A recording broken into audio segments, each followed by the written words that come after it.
ರಾಜ್ಯ ಕಂಡ ಅತ್ಯಂತ ಸಂಭಾವಿತರು, ನೇರ ನಡೆನುಡಿಯ ಮುಖ್ಯಮಂತ್ರಿ ಎಸ್.ಎಂ. ಕೃಷ್ಣರವರು.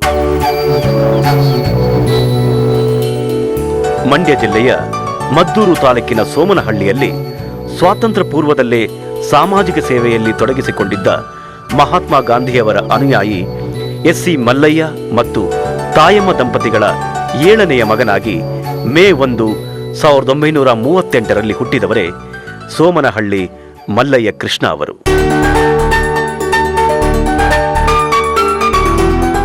ಎಸ್.ಸಿ. ಮಲ್ಲಯ್ಯನವರು ಸುಮಾರು 27 ವರ್ಷಗಳಷ್ಟು ದೀರ್ಘಕಾಲ ಮೈಸೂರು ಪ್ರಜಾಪ್ರತಿನಿಧಿ ಸಭೆಯ ಸದಸ್ಯರಾಗಿದ್ದರು. ಕೃಷ್ಣರವರು ಸೋಮನಹಳ್ಳಿಯಲ್ಲಿ ಪ್ರಾಥಮಿಕ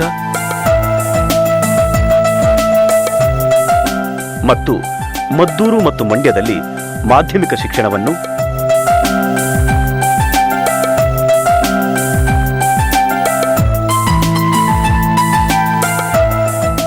ಮೈಸೂರಿನ ಮಹಾರಾಜ ಕಾಲೇಜಿನಲ್ಲಿ ತಮ್ಮ BA ಪದವಿಯನ್ನು, ನಂತರ ಬೆಂಗಳೂರಿನ ಸರಕಾರಿ ಕಾನೂನು ಕಾಲೇಜಿನಲ್ಲಿ BL ಪದವಿ ಮುಗಿಸಿದರು.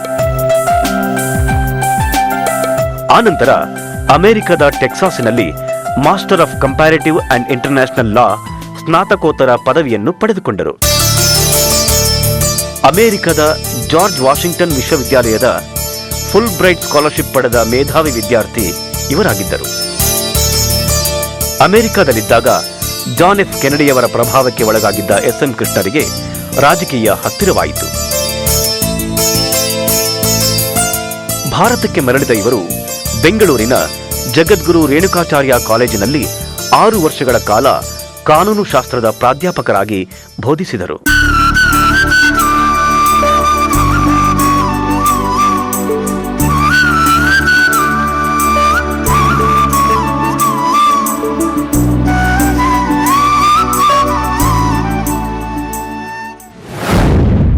ಸಾವಿರದ 1962ರಲ್ಲಿ ಪ್ರಜಾ ಸೋಷಲಿಸ್ಟ್ ಪಾರ್ಟಿಯ ಅಭ್ಯರ್ಥಿಯಾಗಿ ಮದ್ದೂರು ಕ್ಷೇತ್ರದಿಂದ ವಿಧಾನಸಭೆಗೆ ಮೊದಲ ಪ್ರಯತ್ನದಲ್ಲೇ ಆಯ್ಕೆಯಾದರು.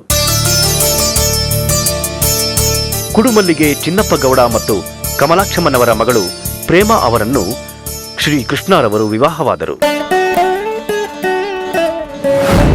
1970ರಲ್ಲಿ ಮೊದಲ ಬಾರಿಗೆ 4ನೇ ಲೋಕಸಭೆ ಸದಸ್ಯರಾಗಿ ಆಯ್ಕೆಯಾದರು. 1971ರಲ್ಲಿ 5ನೇ ಲೋಕಸಭೆಗೆ ಮರು ಆಯ್ಕೆಯಾದರು.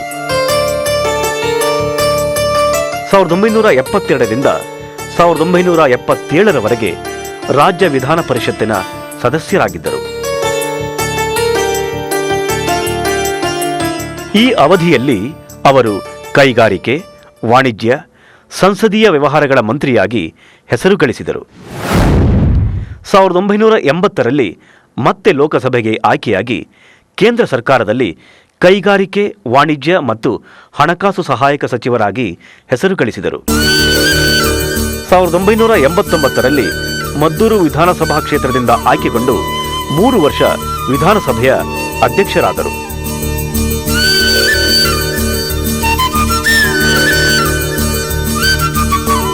1992ರಿಂದ 1994ರವರೆಗೆ ವೀರಪ್ಪ ಮೊಯ್ಲಿ ಸರ್ಕಾರದಲ್ಲಿ ಉಪಮುಖ್ಯಮಂತ್ರಿಯಾಗಿ ದುಡಿದರು.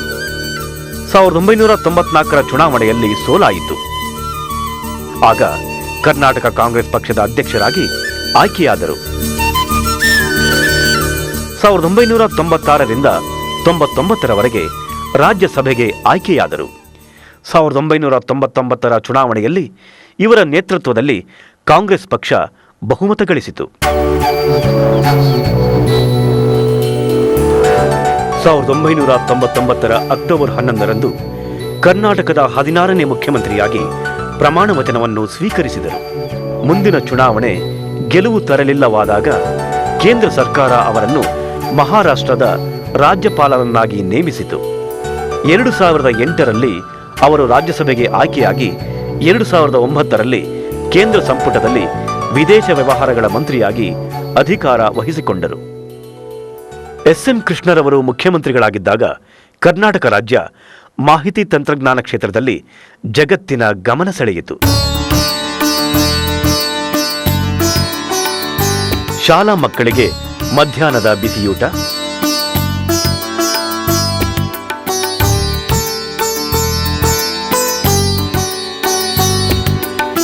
ಅಕ್ಷರ ದಾಸೋಹ ಯೋಜನೆಯ ಜಾರಿ,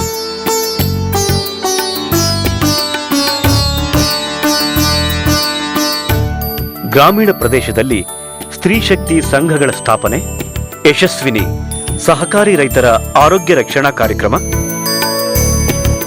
ಕಾವೇರಿ ನೀರಿನ ಹಂಚಿಕೆಯ ತೀರ್ಪಿನ ವಿರುದ್ಧ ರಾಜ್ಯದ ಜನತೆ ತೀವ್ರ ಪ್ರತಿಭಟನೆ ನಡೆಸಿದಾಗ ಅದನ್ನು ಬಹಳ ಜಾಣ್ಮೆಯಿಂದ ನಿಭಾಯಿಸಿದ್ದು, ದಂತಚೋರ ವೀರಪ್ಪನ್ ಡಾಕ್ಟರ್ ರಾಜ್ಕುಮಾರ್ ಅವರನ್ನು ಅಪಹರಿಸಿದಾಗ ತಮಿಳುನಾಡು ಮುಖ್ಯಮಂತ್ರಿ ಮತ್ತು ಇತರ ಗಣ್ಯರ ನೆರವಿನಿಂದ ಬಿಡುಗಡೆಗೊಳಿಸಿದ್ದು,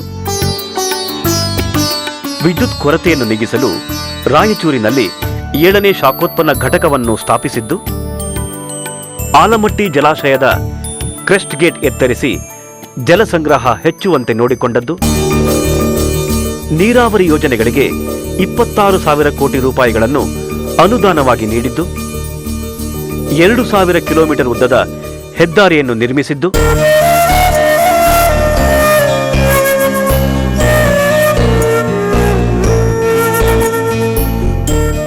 ಇವೆಲ್ಲ ಅವರ ಕನಸಾದ ಕರ್ನಾಟಕವನ್ನು ಮಾದರಿ ರಾಜ್ಯವನ್ನಾಗಿ ಮಾಡುವುದರ ನಿಷ್ಠ ಪ್ರಯತ್ನವೇ ಅಲ್ಲದೆ ಬೇರೇನಲ್ಲ.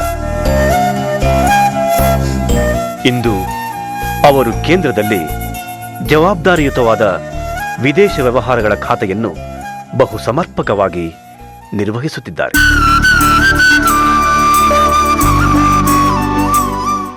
We expect that all of our students who have gone to pursue their higher studies in Australia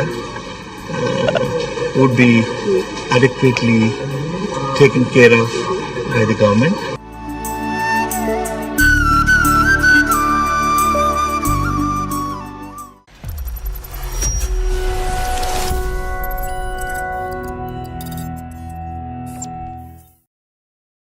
ನೀವು ಗಿರವಿ ಇಟ್ಟು ಬಿಡಿಸ್ಕೊಳಕ್ಕಾಗ್ದಿರೋ ಆಭರಣನ SDJ ಗೋಲ್ಡ್ ಕಂಪನಿಯವರು ಬಿಡಿಸಿ ಮಾರುಕಟ್ಟೆಗಿಂತ ಅಧಿಕ ಬೆಲೆಗೆ ತಗೋತಿದ್ದಾರೆ.